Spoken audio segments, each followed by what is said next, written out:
What is up, book nerds? My name is Hillary and welcome back to my channel. Today we are doing my monthly cup TBR game. So before we get into it, don't forget to hit that like and that subscribe with that notification bell and you'll be the first to know when I am posting. And let's get right into this video. So I do have some rollover books from March, and these three are what it's going to be. I'm not going to tell you what it is because you'll find out more in my wrap-up video that I'm going to have coming out after this one. So I had an off month in March with reading, so that is why I have these three books left over, and I'm hoping that April's going to be better because Realmathon is going to be happening this month, and I'm hoping to fit some of my TBR books in with Realmathon. So let's get into our first pick for the month of April.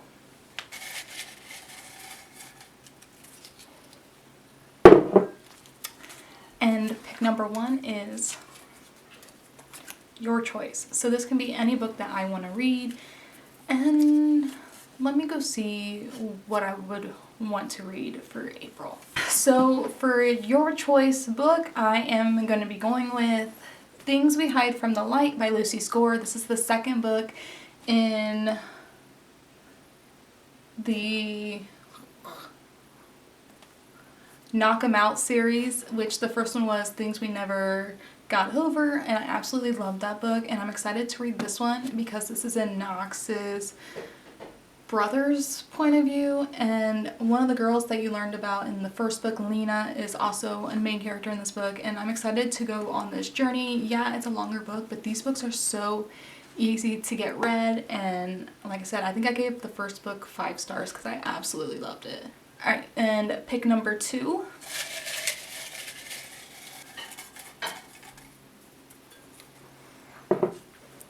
is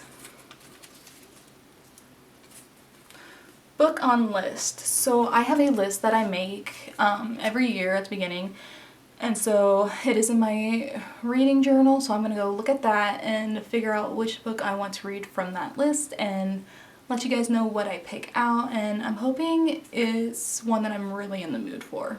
Alright, so for pick number 2, I chose a sci-fi, and it's been one that I've been really wanting to get into, especially the trilogy, and that book is The Illuminae, which is the first book in the Illuminae Files by Amy Kaufman and Jay Kristoff. I have never read an Amy Kaufman or Jay Kristoff book before, but I'm really excited to get into this, and it has like mixed media in it, and like these, and I'm excited to get to this. I don't know much about this book, but it says on the back, and now with no other option, they have turned to me. The year is 2575, and 2 rival mega corporations are at war over a planet that's a little more than an ice-covered speck. Now with enemy fire raining down on them, exes Katie and Ezra, who are barely even talking to each other, are forced to escape on the evacuating fleet. Plucked me back from the black and left me in thinking I will save them, but their problems are just beginning. The fleet's AI has gone crazy. A deadly plague has broken out on one of the ships, and nobody in charge will say what's really going on, and I will. As Katie hacks into a tangled web of data to find the truth, it's clear only one person can help her, the ex-boyfriend she swore she'd never speak to again. Am I not merciful?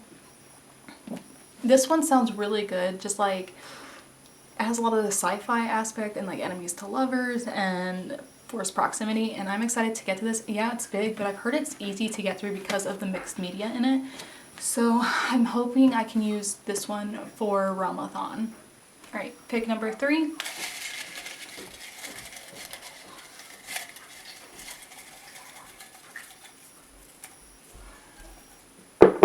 Is a standalone book. So that's pretty self-explanatory. It's just a standalone. And I think I have the right book for this. Alright, so for pick number 3, it's a new book that I bought, and I'm excited to get to this one, and I think it's more of like a mystery thriller and domestic violence type of deal, and that is The Violence by Delilah S. Dawson.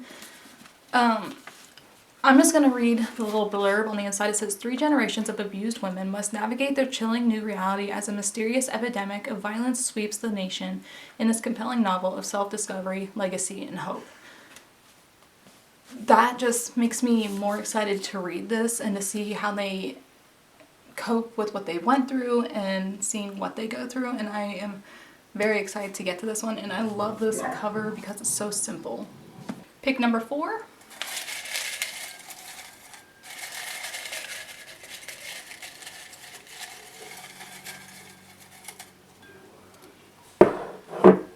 Is a romance book. Alright, so I can pick a good book for this because I love romance and can't wait to show you what I pick. Alright, so book number 4, I chose one that's a newer release and I've heard great things about it on BookTube, and that book is Icebreaker by Hannah Grace. All I need to know going into it is she's a figure skater and he's a hockey player, and it's a romance, and that's all I really want to know going into it. And it's a pretty, it's over 400 pages long, but a lot of times romances are easy and quick reads to get through. And that last pick, number 5,